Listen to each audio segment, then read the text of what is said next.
আসসালামু আলাইকুম এভরিওয়ান। তো ওয়েলকাম টু হালকাস্টাইন এগেইন। সো আজকের ভিডিওটা তোমার অ্যাকাউন্টিং চ্যাপ্টার অ্যানালাইসিস সিরিজের আরও একটি চ্যাপ্টার, তোমার প্রথম পত্রে তোমার দৃশ্যমান ও অদৃশ্যমান সম্পদ হিসাবে সম্পদের হিসাব রক্ষণ, ঠিক আছে? সো মেইনলি এটা নিয়ে হবে। সো আমরা একটা সিরিজ, তুমি অলরেডি জানো যে আমরা সিরিজটা কী নিয়ে কথা বলছি। আমরা মেইনলি তোমার একটা চ্যাপ্টারে তোমার কী থাকে 20 থেকে 15টা টপিক থাকে। ওখান থেকে যে টপিকগুলো ইম্পর্টেন্ট, যেগুলোতে কোয়েশ্চেন বারবার ধরে আসে, যেগুলো থেকে আসবে, যেগুলো আসতেছে কোয়েশ্চেন, ওই টপিকগুলো নিয়ে কথা বলবো। ওই টপিকগুলো আমরা মার্ক করে তোমাদের দিচ্ছি যাতে তোমাদের প্রিপারেশন অনেক ইজি হয়, ঠিক আছে? সো দিচ্ছি। আর তুমি জগন্নাথ, ঢাকা, রাজশাহী, চট্টগ্রাম, ঢাবি যাই প্রিপারেশন নাও না কেন, জাহাঙ্গীরনগর, কুমিল্লা, বরিশাল যাই নেবে নাও, তোমার সাস্ট, তো তোমার প্রতিটা প্রিপারেশনে এই টপিকগুলো ইম্পর্টেন্ট। এখান থেকে কোয়েশ্চেন আসবে, বাইরে কোয়েশ্চেন আসার পসিবিলিটিস 99% কম। ওকে, সো টপিকগুলো আমি লিখার পর দেন তোমাকে অ্যানালাইজ করে দেখাই, ঠিক আছে? ওকে ফাইন, আগে আমি লিখি টপিকগুলো, দেন লেখার পর তোমাকে আমি বলি। ওকে, সো প্রথমে আসে, আমি এটা করি, আমি লিখি আগে, আর তোমরা নোট ডাউন করো, তোমরা এগুলো নোট ডাউন করা শুরু করো, ঠিক আছে? সো প্রথমে লিখি ধারণা।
আমি লিখি, তোমরা নোট ডাউন করা শুরু করো, লেখার পরে দেন তোমাদের বোঝাই, ঠিক আছে?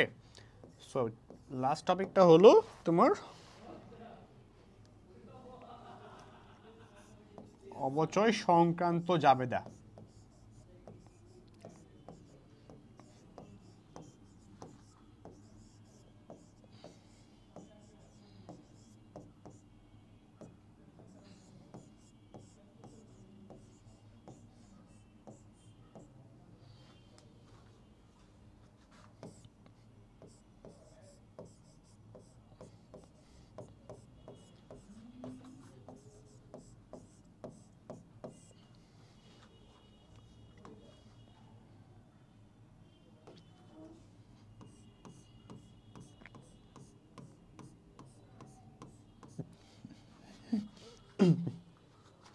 সো এই অধ্যায়টা তোমার, তুমি খেয়াল করো, আমি ইন জেনারেলি সব চ্যাপ্টারের উপরে এই সাইনটা ইউজ করি না, বাট এখানে দিছি বিকজ এই চ্যাপ্টারটা অ্যাডমিশনের জন্য একটা মানে যেটা স্কিপ করা মানে হুদা একটা নিজের বিপদ ডেকে আনা। মানে এই অধ্যায় থেকে অ্যাডমিশন যে ইউনিভার্সিটি পরীক্ষা দাও না কেন, এই অধ্যায় থেকে কোয়েশ্চেন আসবে আসবে আসবেই। আজ পর্যন্ত এমন খুব কম হয়েছে এই অধ্যায় থেকে কোয়েশ্চেন মিস গেছে। সো যে ইউনিভার্সিটি পরীক্ষা দাও নাকি, ঢাকা, জগন্নাথ, জাহাঙ্গীরনগর, রাজশাহী যাই বললাম, সো ডেফিনেটলি এই অধ্যায়তে কোয়েশ্চেন হবেই। সো এই অধ্যায়ে অনেক, এটা হলো একটা বিগ চ্যাপ্টার, বাট এই চ্যাপ্টারে সব তোমার পড়ার প্রয়োজন নাই। কোনগুলো প্রয়োজন ভাইয়া? প্রথমে ধারণা। দেখো, ধারণা এই টপিকটা আমি সবসময় লিখি না, বাট এই অধ্যায় ক্ষেত্রে এটা ইম্পর্টেন্ট। তোমার ধারণা বলতে দৃশ্যমান অদৃশ্যমান কি, দৃশ্যমান সম্পদ কোনগুলা, অদৃশ্যমান সম্পদ কোনগুলা, হ্যাঁ, এই দৃশ্যমান হিসাব প্রকরণ কেমন হয়, অদৃশ্যমান হিসাব প্রকরণ কেমন হয়, এই যে বেসিক নলেজ, হ্যাঁ, যে বেসিক থাকলে তুমি শিখ হবা না, হ্যাঁ।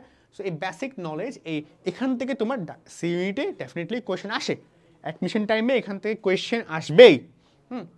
এই ধারণা পার্টটা ইম্পর্টেন্ট, ঠিক আছে? সো আমরা ধারণাটা ভালো মতো পড়বো, হ্যাঁ। ওকে, দেন অবচয়ের প্রভাব তুমি দেখবা, লাইক অপচয়ের ফলে কী কী হয়, কী কী হয় না, থিওরি, দিস ইজ থিওরি। এটা এগুলো কিন্তু ম্যাথ না, এগুলো কি ভাইয়া? এগুলো হইলো থিওরি। এগুলো কি?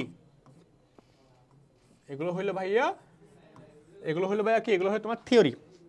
অবচয়ের প্রভাবগুলো কি? অবচয়ের প্রভাব খুবই ইম্পর্টেন্ট, খুবই ইম্পর্টেন্ট, এখান থেকে কোশ্চেন আসবেই, কি পয়েন্ট আছে এগুলো পড়ে নিবা। থিওরি, অবচয়ের কারণটা কি ভাইয়া, কেন অবচয় হয়, এটাও থিওরি, এটা তুমি পড়ে নিবা। কারণটা পড়বা, প্রভাবটা পড়বা। দেখো ইউদ্ধে স্পেসিফিক করেছি কিন্তু তোমাকে, রাইট? অবচয় প্রভাব, অবচয় কারণ, দেন মোস্ট ইম্পর্টেন্ট গেম এখানেই হয়, কোনটা? অবচয় ধার্যের পদ্ধতি। মেইনলি সরলরৈখিক, ক্রমহ্রাসমান বা দ্রুতহ্রাসমান বলো তোমরা, বর্ষ সংখ্যা পদ্ধতি, উৎপাদনের পদ্ধতি, এই যে 4টা পদ্ধতি বললাম, মেইনলি 4টা পদ্ধতি থেকে কোয়েশ্চেন হয়। তো তুমি মেইনলি অবচয় ধার্যের পদ্ধতি কয়টা বা কি কি মাথায় রাখবা, ওই সূত্রগুলো মাথায় রাখবা, ম্যাথগুলো করবা। হ্যাঁ, প্রতিটা মেথডে ম্যাথগুলো কেমনে করতে হয়, কোন সূত্র দিয়ে করতে হয়। যেমন ক্রমসমানুপাতে কি হয় যে একটা লং সূত্র আছে, শর্ট সূত্র আসে। লংটা তোমার দেখার দরকার নাই, কারণ পরীক্ষার টাইমে তোমার একটা ক্যালকুলেট করতে দিবে না। তো তুমি এই যে লং, একটা অনেক ডিফিকাল্ট সূত্র, ওটা তুমি লাভাসাল মুখস্থ করতে পারো, বাট ওটা তুমি প্র্যাকটিস করবে না। Technique, right? একটা শর্ট সূত্র আছে, ওই শর্টটা পড়বা, যে 100 ভাগ ডিভাইড বাই কত, ইয়ার মাল্টিপল 2। সো ওটা তুমি পড়ে যাবা। বুঝতে পারছো বিষয়টা? সো তো ক্রমসমানের ক্ষেত্রে, সো ক্রমসমান, বর্ষ সংখ্যা, তারপর হলো তোমার কি উৎপাদন সহায়ক, এই যে পদ্ধতি বলতেছি, ওখান থেকে তোমার কোয়েশ্চেন আসবে। এই পদ্ধতি থেকে প্রতিটা ইউনিভার্সিটি, তোমার আমি তোমার বলি, 3টা থেকে কয়টা, 3টা থেকে 4টা কোয়েশ্চেন এখান থেকে আসতে পারে। কয়টা কোয়েশ্চেন ভাইয়া? 3টা থেকে 4টা কোয়েশ্চেন, এই অধ্যায় থেকে 3টা থেকে 4টা কোয়েশ্চেন ডেফিনেটলি আসতে পারে। ফাইন, তারপর হইলে এটা ইম্পর্টেন্ট। বাট দেখো কি বললাম, পদ্ধতিগুলোর মধ্যে তুমি ম্যাথ প্লাস কনসেপ্ট 2টা অবশ্যই বলবা। এগুলো থিওরি বললাম, মানে এগুলো থিওরি। কনসেপ্ট মানে কি ভাইয়া? কনসেপ্ট মানে হইলো থিওরি, ম্যাথে পড়তে হবে, থিওরি পড়তে হবে। ম্যাথ কি ভাইয়া? পদ্ধতিগুলো, জাস্ট প্রতিটা পদ্ধতি, এটা একটা থিওরি পড়বা। সরলরৈখিক, কেন সরলরৈখিক, সরলরৈখিক কি, হয়ে গেল শেষ। দেন ও সরলরৈখিক দিয়ে ম্যাথ করা, ওইটা কি, কেমন করবা, ফর্মুলা জানবা, প্রথমে ফর্মুলা জানবা, একটা ম্যাথ প্র্যাকটিস করবা, শেষ। 4টা পদ্ধতি, 4টা ফর্মুলা, 4টা প্র্যাকটিস, কমপ্লিট। ওকে, কোডিং কিছুই না, অনেক ইজি। বাট প্র্যাকটিসের কারণে, গাইডলাইনের কারণে আমরা কিন্তু ভুল করে আসি। আমরা অনেক পড়ে যাই, যেগুলো পড়া ওগুলো পড়ি না, যেগুলো পড়া ইম্পর্টেন্ট ওগুলো পড়ি না। বাট এইটা অনেক যত পড়ে যায়, যেগুলো আমরা আসেও না, লাগেও না, প্রয়োজনে পড়ে না। ঠিক আছে? সো এটা পড়বা। ফাইনালি অপচয় সংক্রান্ত জাবেদা অনেক ইম্পর্টেন্ট। চট্টগ্রাম বিশ্ববিদ্যালয়ে কোয়েশ্চেন আসে এখান থেকে, জাহাঙ্গীরনগর কোয়েশ্চেন করে এখান থেকে। ঠিক আছে? সো অপচয় সংক্রান্ত জাবেদাগুলো যেগুলো আছে, ওকে ফাইন, প্রতিটা মানে পদ্ধতিতে জাবেদা মানে সেম হয়। সো অপচয় সংক্রান্ত জাবেদাগুলো আছে, ওগুলো পড়ে যাবা। আমরা কি জানি, সম্পদ ক্রয় করলে যাবেদা, সম্পদ বিক্রয় যাবেদা, অপচয় করলে যাবেদা, ফাইন। বা ওকে, সো এগুলাই মোটামুটি, বা বছর শেষে সমাপন যাবেদা, সো এগুলো তো পড়ে যাবা। ঠিক আছে? সো এই 5টা টপিক পড়লে তোমার এই উদ্যান নিয়ে প্যারা নেই। এই 5টাগুলো কি থিওরি, এটাও কি ভাইয়া, এটাও থিওরি, তাই না? এখানে ম্যাথ বললাম শুধু কোনটা, একটা ম্যাথ আছে, একটা 4 নাম্বার টপিকে ম্যাথ আছে।